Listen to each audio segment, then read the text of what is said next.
अनुवाद प्रकरण मैंने शुरू किया था पढ़ना, और उसमें मैंने समझाने का प्रयास किया था कि अनुवाद कैसे है।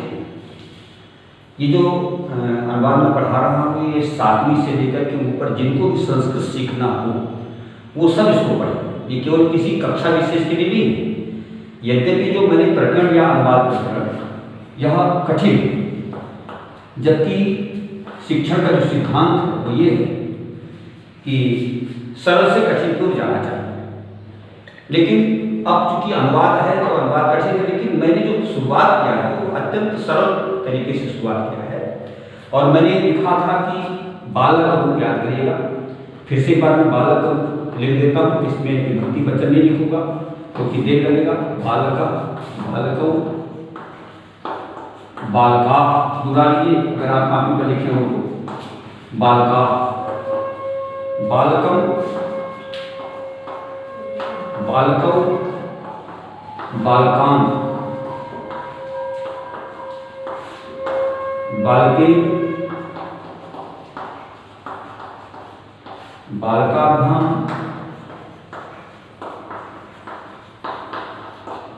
बालकै,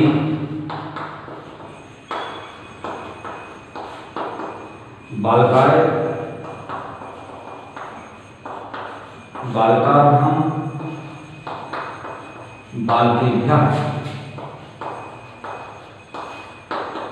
बालका, बालकाभ्याम, बालकेभ्यः, बालकस्य, बालकयोः, बालकानां,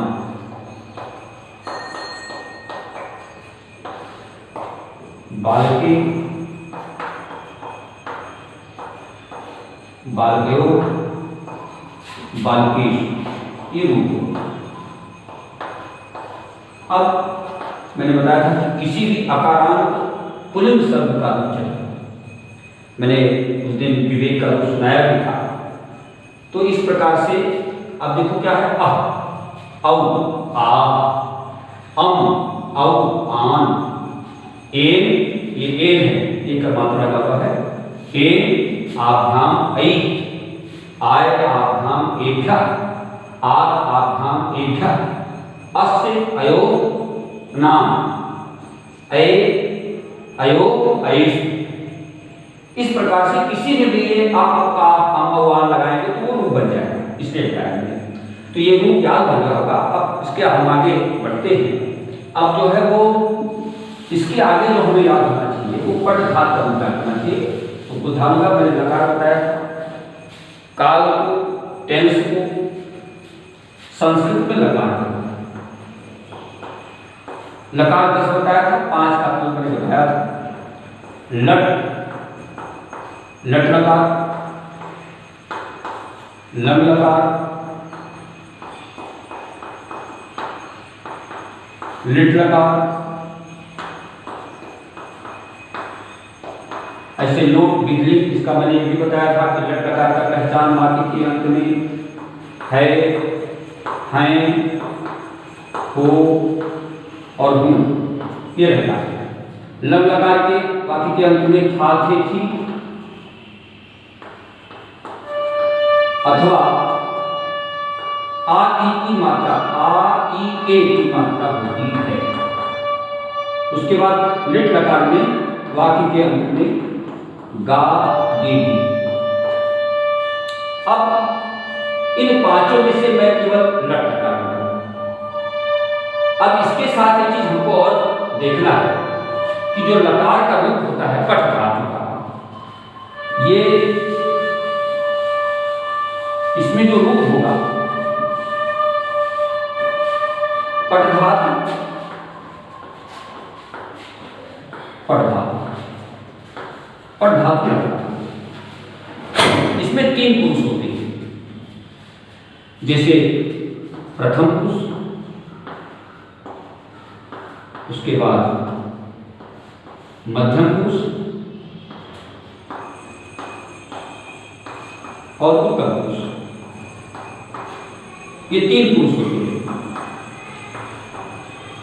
अब जरा ध्यान दीजिए, अगर हम इसकी तुलना संस्कृत की तुलना अंग्रेजी से करते हैं तो जो वहां भी 3 पुरुष को पर्सन बोलते हैं, first person, second person and third person. तो जो वहां फर्स्ट पर्सन होता है वो इसका जो पर्सन है ये उल्टा है। फर्स्ट पर्सन क्या है अंग्रेजी में? आई, उसका वचन भी होता है।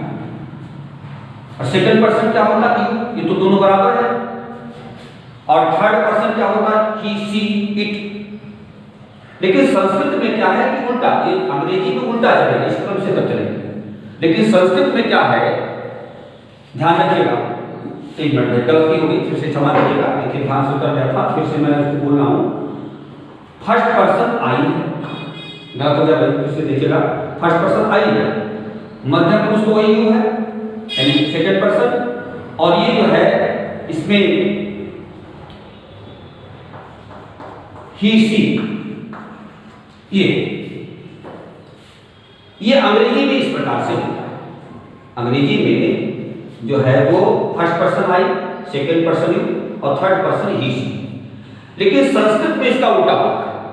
संस्कृत में क्या होता है, इसके बगल में लेकर के देखते हैं, आई नीचे यानी मैं नीचे आएगा मैं, और यू यानी तुम, ये बीच में ही रहेगा, इसकी परिवर्तन नहीं होगा। और जो ही, सी है यानी वह, आदि, ये सब संस्कृत में प्रथम पुरुष होता है। अब इस प्रकार से मैं या मैं से संबंधित जो करता है वह उत्तम पुरुष, उसके साथ क्रिया लगाई जाती है। और तुम या तुम से संबंधित जो करता है उसके साथ मध्यम पुरुष की क्रिया लगाई जाती है। और वह यानी मैं तुम छोड़कर जितना बचा वह, चाहे स्त्रीलिंग हो चाहे पुल्लिंग हो, चाहे किसी का नाम हो, लड़की हो लड़का हो, कहीं कोई भी चीज हो, उस सारे के साथ प्रथम पुरुष की क्रिया लगाई जाती है। फिर से एक बार देखिए, ध्यान दीजिए क्या कह रहा हूं।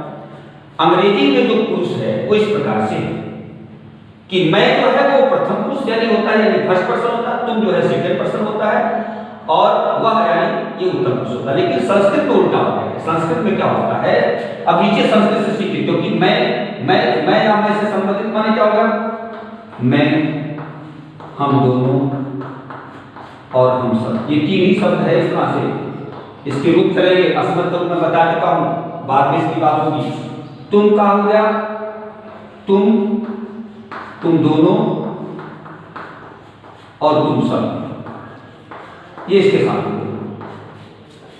अब मैं और उससे संबंधित सब छोड़कर, तुम और उससे संबंधित छोड़कर, शेष संसार में जितने भी शब्द हैं सबके साथ प्रथम पुरुष की क्रिया लगाई जाती है।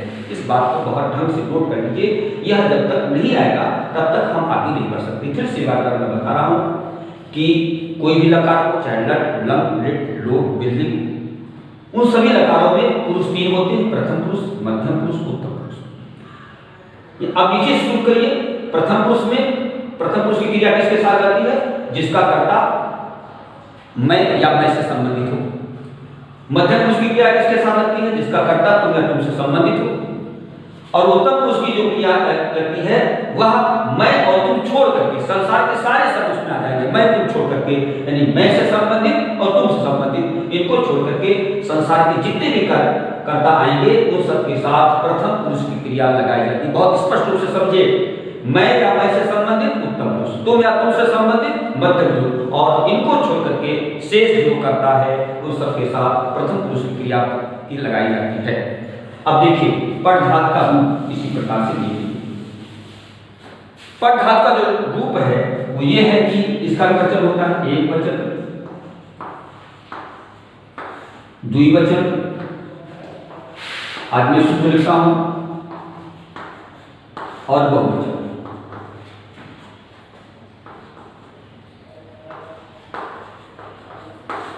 अब इसमें जो रूप चलेगा वो रूप चलेगा पठन,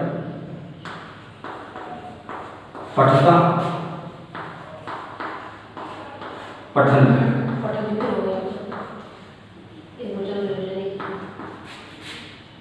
पठति, पठता, पठन, पठस, पठता, पठत, पठामि, पठावा, पठामा। ये हो पठत, पठता, पठन, पठस, पठता, पठत, पठामि, पठावा, पठामा। अब ये हो याद करना है। अब इस प्रकार से बहुत सारे धातु हैं जिनके रूप बता सकते हो। जैसे जाने का क्या धातु होगा? गम। जाने का क्या रूप चलेगा? गच्छति, गच्छता, गच्छन्ति, गच्छसि, गच्छता, गच्छत, गच्छामि, गच्छावा, गच्छामा। ऐसे दौड़ने का धातु का धाव। धाव माने दौड़ना। धावत, धावता, धावन्ति, धावस, धावता, धावत, धावान, धावावा, धावामा। इसलिए बता रहा हूं कि जब तक तुम्हें शब्द नहीं आएगा तब तक शब्द सामर्थ्य नहीं मिलेगा। संस्कृत कहां से लेके आओगे?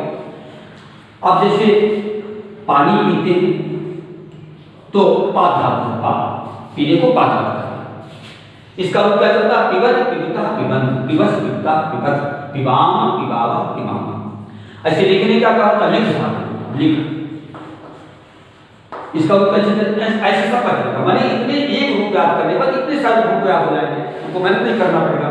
लिखत, लिखता, लिखंती, लिखस, लिखता, लिखत, लिखान, लिखावा, लिखामा। जैसे सूंघना एक शब्द है, सूंघना। मैं फूल सूंघता हूँ, मान लिया तो कर दो, तो उसका क्या होता है? जिग्र धातु होता है, जिग्र। जिग्र माने सूंघना। घा है, धानी है, घा, जिग्र धातु। तो जिग्रत, जिग्रत, जिग्रता, जिग्रत, जिग्रस, जिग्रता, जिग्रत, जिघ्राम, जिघ्रावा, जिघ्रामा। अब ये रूप याद कर लीजिए और कल से फिर अब कंटिन्यू पढ़ाएंगे।